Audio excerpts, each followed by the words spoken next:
There are three main ones that the Secretary of Defense leads and signs. Can you name at least one of them?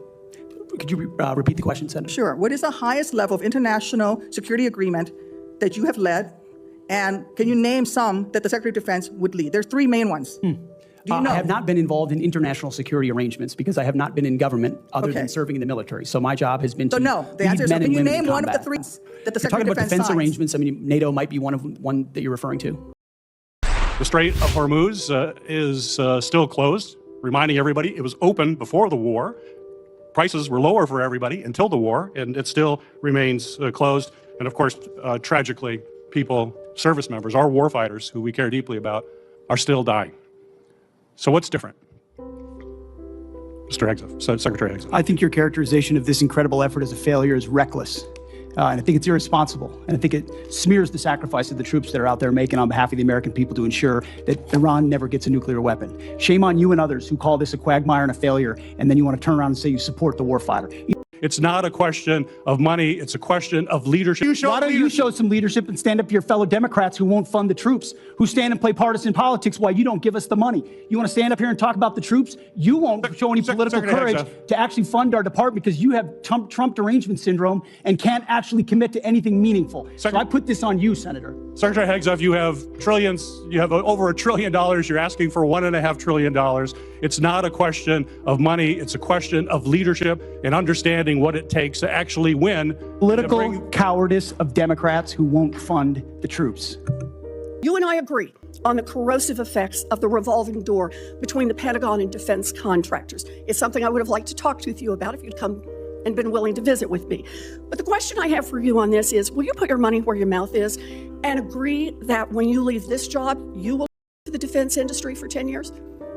Senator, it's not even a question I've thought about because it's not about one it right now. It's not one. My motivation for this job. I understand that. I just need a yes or no here. Come next. Time is short. I just need a yes or no. I would consult with the president about what the policy should be. In other words, you're quite sure that every general who serves should not go directly into the defense industry for 10 years. But you're not willing to make that same pledge? I'm not a general, Senator. You'll be the one, let us just be clear, in charge of the generals. So you're saying sauce for the goose, but certainly. Secretary, do you think the United States should continue supporting Ukraine in its fight against Russia, a nation that is hostile towards the United States? Well, as you know, sir, President Trump is committed to peace. No, I just want yes or no answers. Today, the United States has spent billions of dollars. Yes or no? Yes or no? Over years. Just yes or no. Can I get a yes or no out of you? We continue to send. Come on. Presidential drawdown. It's that easy. Kindergartners can give me a yes or no. Yes or no. Yes, we support peace in Ukraine. Come on.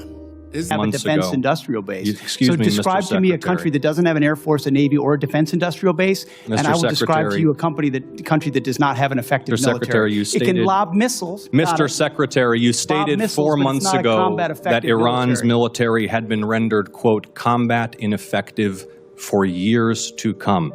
Has Iran's military been, for the last 4 months, combat ineffective? It's been set back not just years, but likely decades. You stated we had, quote, build at the level it did before and not even close. It doesn't mean it doesn't have capabilities. Mr. Secretary, you stated we had, quote, achieved every single objective. Was that an accurate statement 4 months ago? The main objective of this was to ensure that Iran never gets a nuclear weapon. Their main sites were obliterated. We're watching over them, and we're holding them at issue. If they don't give them up at the table, there's other ways we can take it. Do you have a story for why just minutes before there's an announcement, there's a surge in trading activity? Senator, I'm more than focused on doing my job and ensuring we execute properly, which thankfully, under this administration, our troops have done incredible things in all these missions. My job in all of those moments is to make sure we're prepared. And that's part of the reason why we've been so successful in these raids, in these efforts, is that this joint force is prepared. You're saying you're not paying any attention to this insider trading. Is that what you're telling me? That you've paid no attention to this? You haven't noticed it? You haven't done anything about it? What I'm saying is we're focused on our mission of executing for the American people, and what happens in markets is not, in betting markets is not something we're involved in. What happens in betting markets doesn't matter to you, even if the information may be coming from insiders in your office. You yell doesn't make you right. I'm reclaiming my time on behalf of these survivors. You just said what they said is a falsehood. There's a much larger that true? picture. There's a much larger picture at play here that included integrated air defenses, bunkers, moving people off Then the why, X Mr. to Secretary, ensure are that they were dead? not part of the target. We moved those troops and all across the theater, thousands of troops off the X, off of their bases, because we knew what Iran was going to try to strike, and we knew there So could no be a answer. tragic moment. No there could be a answer, Mr. tragic moment where Secretary. something Again. could get through. Of Again, course, that's the I'm consequence of reclaiming my conflict, time. and we Again. remember those 6 every single day. I wanna finish- But don't play games with. I'm not playing games. Raising I your want to voice finish and with pointing one more fingers. quote from a survivor of the attack, and I put this on the record. Telling the truth is important, and we're not going to learn from these mistakes if we pretend these mistakes didn't happen. So are you saying that these soldiers, our soldiers, who survived this horrific attack are lying? What I'm saying is, before the commencement of the conflict, we put in maximum defensive posture we could. That's a direct We moved contradiction to 70 what they said, in this Mr. Secretary. directing. Can I speak, or are you just going to monologue falsehoods all over the place? It's not a falsehood. We moved Excuse me. 7,500 troops off of Reclaiming the X my based time. on the intel. Stop. Based on the intel. Stop. Reclaiming my time. Because you yell doesn't Are make you right. calling- Just because you yell doesn't I'm make you right. reclaiming my time on behalf of these survivors. And I'm asking for the same, starting with you. And as I said a year ago, you need to resign.